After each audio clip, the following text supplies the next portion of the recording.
Today I'll be reviewing a game close to my own heart, Kids Next Door Operation Video Game. But first I have to talk about the show it was based on. Codename Kids Next Door was a 2002 Cartoon Network cartoon that followed the adventures of 5 operatives of the Kids Next Door, or KND for short. The Kids Next Door is a global organization of kids under the age of 13 dedicated to fighting adult tyranny. Now, when I say adult tyranny, I don't mean anything heavy like child abuse. No, the adult tyranny addressed in the show was of a much lighter tone. For example, being forced to go to the dentist, spankings, and eating vegetables. But the writers of the show took those mundane, everyday nuisances and crafted over-the-top supervillains out of them. And the Kids Next Door wasn't just a ragtag group of kids fussing over eating broccoli. No, they were an advanced secret agent organization with a global command center on the surface of the moon. Hundreds of sectors of the KND would use their skills and 2x4 technology to fight for kids' rights so they could spend their days peacefully watching cartoons and eating candy. The Kids Next Door had thousands of members and hundreds of sectors, but the show focused on the 5 members of Sector V. Nigel Uno, Hoagie Gilligan, Kooky Sanbon, Wallaby Beatles, and Abigail Lincoln, numbers 1 through 5 respectively. For a while they were the underdogs of the Kids Next Door, but eventually they rose up to become one of the most competent and trusted sectors of the KND. The show was full of charm and creativity. The supervillains in particular were great. They were just menacing enough to pose a threat, but at the same time were goofy and over the top enough to be likable. Nightbrace, Sticky Beard, Count Spankula, and Mr. Boss, just to name a few. But then there were the villains that consistently sent chills down your spine. The eerie, delightful children from down the lane and their pyrokinetic father. Well now, it seems the ice cream business just isn't for you, Mr. Uno. I think it's time you were fired! In the earlier seasons, the show stayed pretty lighthearted for the most part. But as the years went on, the characters developed more and more, and intense overarching storylines started to emerge. This show's lore went deep. And I don't mean deep for a kid's show, I mean legitimately deep. There are many episodes that still make my heart race today. And despite the show's protagonists being kids, they even tackled mature topics, like balancing your work life and your romantic life. Codename Kids Next Door was an amazing gem of a show that people of all ages can enjoy. It's a show I remember fondly and revisit often. Kids Next Door had quite a few flash games on Cartoon Network's website, but only 2 games were made for physical release. Operation Soda for the Game Boy Advance in 2004, and Operation V.I.D.E.O.G.A.M.E for the GameCube, PlayStation 2, and Xbox in 2005. I'll be looking at the GameCube version of Operation V.I.D.E.O.G.A.M.E because, well, that's the one I own. And from what I've seen, Operation Soda isn't too much to talk about. So, let's have a look at the game's story. The game opens with a brief synopsis of the show's premise, which I just did a minute ago, so let's skip past that. We see the members of Sector V enjoying some video games together. Well, kind of. See, they're actually testing out a virtual mission simulator that looks suspiciously like a Virtual Boy. After number 5 whoops number 4's butt, number 1 gives it a shot and jeez, it's the Toilinator! The most pathetic villain of the series has broken into the treehouse in an attempt to flood it with raw sewage. By single-handedly flushing the kids next door, I'll become the most famousest villain ever! There'll be interviews, book deals, direct-to-video movies! Gotta start somewhere, I guess. Not surprisingly, number 1 thinks that the Toilinator is just a simulation, but still manages to handily throw him out of the treehouse. Shortly afterward, they receive an emergency transmission from number 86. She informs them that some of the KND's greatest villains have escaped from their Arctic maximum security prison. Every other sector is too busy enjoying a day at the beach, so it's up to Sector V to round up the villains and take them to the extra super triple maximum security prison on the dark side of the moon. Their first target? Grandma Stefan has taken over the Sprinkle Puff Donut shop and is filling the donuts with spinach! Get over there and haul her cholesterol-clogged butt up to the moon base and step on it! Number 86, out. Number 1 wastes no time in storming the donut shop while numbers 2, 3, and 5 fan out to look for the other villains. Number 4? He is left behind to play watchdog. After number 1 captures Grandma Stuff'em, number 4 tells him that the treehouse has been covered in giant globs of snot. While Nigel takes Stuff'em into custody, number 5 makes her way back to the treehouse to back up number 4. This is the work of none other than the Common Cold, a villain that produces deadly snot to make kids too weak and sick to fight. Ugh, I almost forgot how disgusting some of these villains are. After number 5 resets the treehouse's defense grid, the Common Cold tries to escape in his snot bomber, but number 2 chases him in snot pursuit. Hot pursuit. They regroup at the treehouse and try to enjoy a relaxing evening, but Count Spankulite invades the treehouse and changes them into spank-happy minions. Yikes, 3 supervillain break-ins in one day. Forget resetting the defense grid, they should just throw that one out and replace it. Nearly every member of Sector V is converted into vampire henchmen of Spankulite. Number 4 managed to avoid the Count's hand of justice by being in the bathroom at the right time. He's able to change them all back to normal, but Spankulite still managed to release all the hamsters from their treadmills. For those who don't know, the kids next door use hamsters to power their tree houses. Number 3 sets out to round them all up so they can get the lights and defenses back up. The following night, Number 1 goes on the prowl for Spankulite and eventually apprehends him. Conveniently, Stickybeard's ship is spotted immediately afterward. Number 5 boards the Sweet Revenge to capture Stickybeard before he can steal candy from any children. She easily takes down his candy-coated butt and... oh! Hello, Kree! A little backstory. Kree is Number 5's older sister. She used to be a revered member of the Kids Next Door, but turned traitor when she turned 13. Now she works for the adults in their effort to destroy the KND. And during the game you can see her sneaking around, stealing components for... something that Father and the Delightful Children are building. Kree tells Number 5 all of this, but oddly enough, Sector V doesn't go after her, the Delightful Children, or Father after hearing this. Instead, they target Nightbrace, who's stealing fireflies and using their poop to make glow-in-the-dark toothpaste. Ugh, did I mention that the villains can be pretty gross? Numbers 1, 2, 3, and 5 head out to capture Nightbrace, while Number 4 is left behind to watch the treehouse... again. The treehouse is invaded... again. And the Toilinator attacks. Again. His plan is to flood the treehouse with raw sewage. Again. Ugh, yeesh, talk about 2-ply padding. But with Number 1 busy with Nightbrace this time, the Toilinator does actually manage to flood the treehouse a bit, so Number 4 has to break the toilets by hand. Oh, this is so gross, this is so gross, this is so gross! After flushing the Toilinator for the second time, we see that Father is putting the finishing touches on his plan as Sector V loads the villains onto the cool bus for transport. But the Delightful Children block their path to the moonbase with their mobile mega mansion. After a painfully long flight sequence and a delightful showdown, the Delightful Children reveal their trump card, a massive laser cannon, and force Sector V to retreat, leaving the villains behind. Which, as it turns out, is exactly what Father wanted. The components Kree was stealing were for an amalgamator, a device to fuse all the villains into... this ugly beast.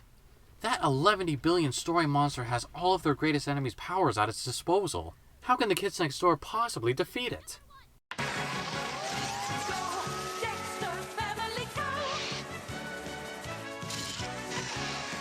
After enough missiles and kicks to the head, the amalgamation separates and Sector V goes back to Global Command to accept medals of whoa, hold on a minute.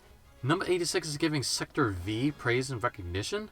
That's way out of character. There's no way this is yep, it was a video game all along. Yeah, none of it actually happened. But it could happen. The story's about on par with an average episode of Codename Kids Next Door, but it does feel a little disjointed. It feels like they wrote each level as its own episode and hastily found ways to link them all together.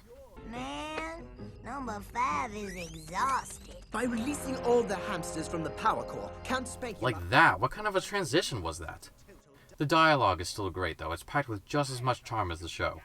Now, without further ado, let's take a look at how the game plays. You take control of one member of Sector V per level. For the most part, the game is an action platformer, but each operative adds their own flair to make things different. Number 1 uses guns as a means of attack and can make use of a nifty grappling hook. In Number 2's levels, you're flying the cool bus and shooting your way through enemy fleets. Number 3 has a heavy emphasis on exploration. She hardly uses any weapons and can channel her inner Knuckles the Echidna to glide. Number 4's levels are combat-based. He can punch, kick, and double jump. Number 5 controls exactly like Number 4, but her levels put a much greater emphasis on stealth. The levels themselves take about 20 minutes each to complete. Basically an episode's length per stage. With that in mind, you could consider this game a what-if season of KND. Anyway, I feel like 20 minutes is a good length for the levels. For most of them. In Number 2's case, it drags on way too long. Getting to fly the cool bus and shoot down Stickybeard's fleet? Yeah, pretty damn cool on paper. But the execution is just 3 motions repeated for 20 plus minutes. Shoot the ships, absorb enemy shots to charge screen nuke, launch screen nuke. Repeat for 1/3 of an hour. I'd call it an absolute snore fest, but Number 2's commentary makes up for it. Maybe if you kept your finger on the trigger instead of up your nose, you'd be a better shot. As for the other levels... okay, They're not bad, but they're not exactly good either. They're just okay. The characters control very nicely, but the levels themselves are just run-of-the-mill platformer levels. Well, at least to the general audience. For Kids Next Door fans, it's a bit of a different story. The levels are jam-packed with KND references and locales that any fan will geek out over. It's particularly cool to be able to travel through Sector V's treehouse and Stigbeard's flagship, the Sweet Revenge. The references are also incorporated into the gameplay. Health pickups are bags of candy, and the weapons available are straight from the KND arsenal. Thumpers, scamps, and my personal favorite, splankers. You can even collect 2x4 technology parts to upgrade your weapons. The references don't stop there, though. Scattered throughout the game are rainbow monkeys, oh so very round. Sorry, force of habit. Rainbow monkeys can be collected to unlock bonus content. And the bonus content is flat out awesome. You can unlock concept art, new costumes for the KND and the Cool Bus, make yourself invisible and invincible, play as the villains and henchmen, control enemies and levels, and play as Number 86. Number 86 even got her own level-specific lines and character interactions. Who are you? I am number 86, Kids Next Door head of decommissioning, and I am about to put your pathetic behind out of commission. A few of these can't be unlocked with rainbow monkeys, though. There are codes to enter and a few super secrets to be found in levels that also unlock content, such as breaking number 4's punching bag and walking up to number 5's DJ turntable. So keep your eyes peeled in every level, even the tutorial. Ooh, look at that! The hit effects on my musket shots are very nice! Number 1, please stop reviewing the graphics. That's my job. Speaking of which, the graphics are interesting. I can see what they were going for. It looks like they were trying to replicate the cartoony style of the show as best as they could, but the end result just looks first-year Maya student-ish. It's not awful, but not exactly pleasant to look at either. The animation, on the other hand, holy crap is it great!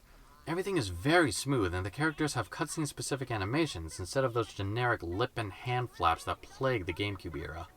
The game can be kind of glitchy at times, though. Sometimes you'll just fall through solid ground for no reason, and there are tons of weird audio quirks. The only filling going on here, Nightbrace, is going to be me filling you. Kids Next Door mission update.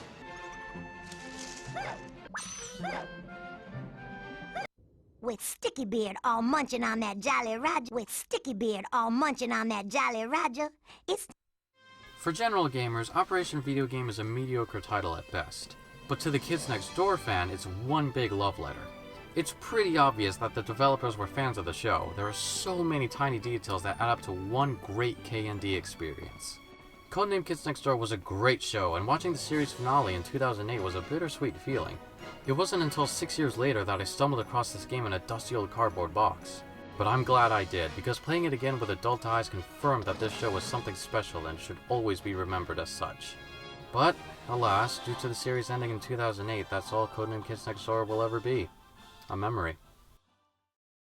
Hello? Come in, number boy. Are you there? Come in? You hear me? Then again, perhaps not.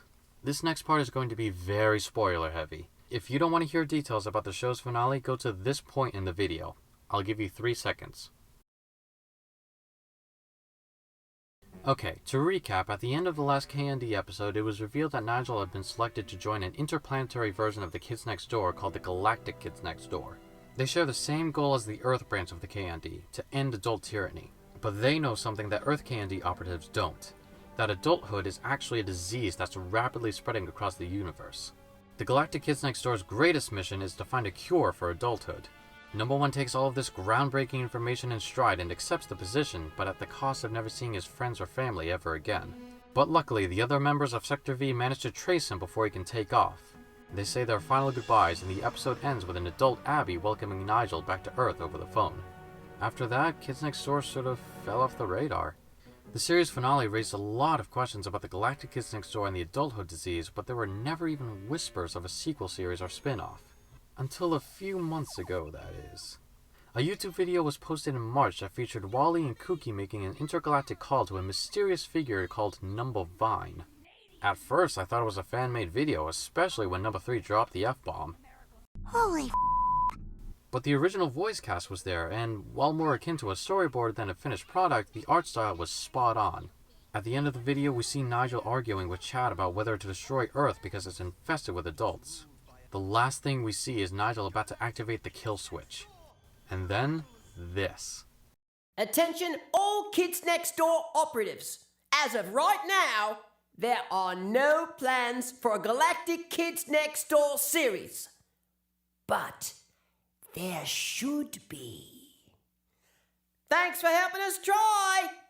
That made me think that this really could be legitimate, and a quick look at Mr. Warburton's Twitter confirmed it. The sequel series really could happen, but they need our help. We've got to let people know that the Kids Next Door fanbase is active and that we want to see this become a reality. So please, if you want to see a Galactic Kids Next Door series, take to social media and forums. Show people the video and tell them how great a series it could be. I know I will. And when I do, I know exactly what I'll say. 5 words only. We want Kids Next Door.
Nope, can't do it.